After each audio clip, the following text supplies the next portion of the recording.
মার মুখটা একদম ঘেমাস হয়ে গেছে। তো hello friends, welcome to my new blog. আর গুড মর্নিং। তো আমি এখন সকাল সকাল দেখো উঠে আমার ফ্রেশ লুকটা দেখাচ্ছি। যাই হোক, মজা করলাম। তো ভিডিওর প্রথমেই তোমরা একটা ক্লিপ দেখতে পেলে, সেটা হচ্ছে আজকে মামামের সঙ্গে করলাম প্রচুর মজা, আর ও ফুল এনার্জেটিক মুডে ছিল আজকে। তো ভিডিও শেষে সেটা দেখতে পাবে অবশ্যই। তো ভিডিওটা স্কিপ না করে অবশ্যই দেখতে থাকো। মা মেয়ের আজকে দারুণ মজার একটি ভিডিও। তো আমি সকালবেলা অ্যাজ ইউজুয়াল রান্নাঘরে চলে এসেছি। তো সেখানে আজকে দেখো রান্না হবে এই 2 রকমের মাছ। তো এটা হচ্ছে এক প্রকার চুনো মাছ। তো এটা আমি করেছিলাম একটু চচ্চড়ি টাইপের করেছিলাম, কারণ খুবই কাটা এই মাছে, তো অন্য কিছুভাবে খাওয়া যাবে না চচ্চড়ি ছাড়া, ভাজা ভাজা ছাড়া। তো সেইটা করে নিলাম। সত্যি বলতে এইভাবে রান্না করতে করতে, কাজ করতে করতে সেগুলোকে ক্যাপচার করা খুবই টাফ। তো আগে আমি ব্লগ করতাম না, এখন করছি, তো সেই ব্যাপারগুলো বুঝি। খুবই কষ্টকর ফ্রেন্ডস। তো তোমরা প্লিজ একটু সাপোর্ট করো, পাশে থেকো, ভালোবাসা দিও, ব্যাস তাহলেই আমার পরিশ্রম সার্থক হয়ে যাবে। তো আমি এখানে করে নিচ্ছিলাম ওই যে ট্যাংরা মাছটা ছিল, ওইটা একটু ঝাল করে নিলাম। তো এরকম করে শুকনো করলে আমাদের বাড়িতে মানে ভালো খাওয়া দাওয়া হয়, এরকম একটা। তো রান্না বান্না করে চলে এলাম আমি একটু ঘরের দিকে। ঘরে এসে দেখি মানে একদমই খারাপ অবস্থা। তো যাই হোক, আজকে খুবই কাচাকুচি করলাম। তো সেগুলো অনেকগুলো কিছু কাজ যেগুলো আমি ক্যাপচার করতে পারি না একা, যেহেতু ভিডিওটা মানে ভিডিও শ্যুট বলো, এডিটিং বলো, সবটাই একা করি।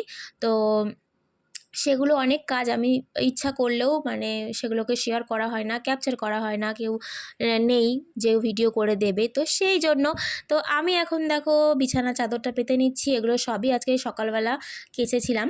তো এইটা এখন করে নেওয়ার পরে আমি তোমাদের আমার লুকটা দেখাচ্ছি। জাস্ট মানে ঘেমে আমি স্নান হয়ে গেছি। মানে দেখো, স্নান গরমের সময় একবার করি, কিন্তু দিনের মধ্যে 1000বারও স্নান করতে লাগে ঘামে। তো আমি এখানে দেখো বিছনা টিছনা গুছিয়ে টুইয়ে একটু খিদে পেয়ে গেল। তো তখন বাজেছিল 12টা মতো। তো এখন আমি একটু অ্যাপেল খেয়ে নিচ্ছি, সঙ্গে মাম্মামও ছিল। তো ওকেও একটু খাওয়ালাম ফল।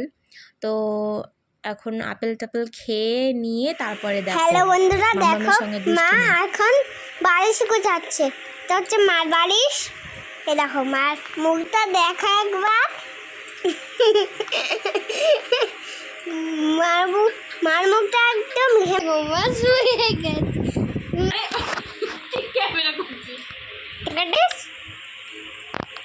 এ দেখো মা বলছে আরেকটা বলছে দেখাও। আমি এখানে দেখেছি। খুবই মজা করার পরে চলে এলাম জামা কাপড় গোছাতে, কারণ অনেক জামা কাপড় আজকে কাচা হয়েছিল। তো সেগুলো গোছাচ্ছিলাম একে একে করে, ভালো করে সুন্দর করে গোছগাছ করে টিপটপ করে রেখে। তো দেখছিলাম কি জামা কাপড় গোছাতে গাইস ভীষণ মেঘ করেছে, যে একদমই মানে চারিদিকটা কালো হয়ে গেছিলো। তো আমি ভাবলাম তাড়াতাড়ি করে কাজ টাজ গুছিয়ে নিই, কারণ কখন যে নেমে পড়বে বৃষ্টি। আর বৃষ্টি তো এখন হয় না, খালি বজ্রপাত হয় আর হাওয়া দেয়। যে যাই হোক, আমি সেই ভয়ে তাড়াতাড়ি সমস্ত কিছু গুছাচ্ছিলাম, এবং সমস্ত কিছু চার্জে আমি এই সময় বসিয়ে দিয়েছি। মোবাইল, টর্চ, তারপরে হচ্ছে চার্জারের 2টো লাইট আছে সেইগুলো, এবং মোটর, ট্যাঙ্কি সব ভর্তি টর্তি করে নিচ্ছিলাম এই ফাঁকে। জামা কাপড় গোছাতে আমার লাগে একটু বেশ খানিকটা টাইম।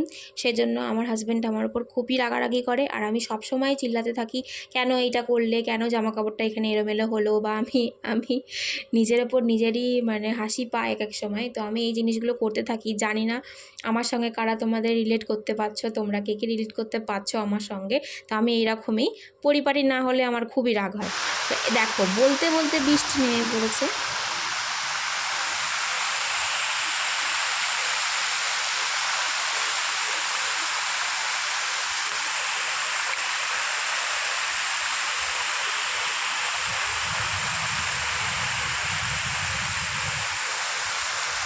আর বৃষ্টির মধ্যে এরকম আচার খেতে কে পছন্দ করো বন্ধুরা? আমার তো দারুণ লাগে। তো ওই আচারটা আমি নিজেই বানিয়েছি, এবং এখানে মাম্মাম টেস্ট করছে, বলছে খুব সুন্দর হয়েছে। তো আমি আমের আচারও বানাবো।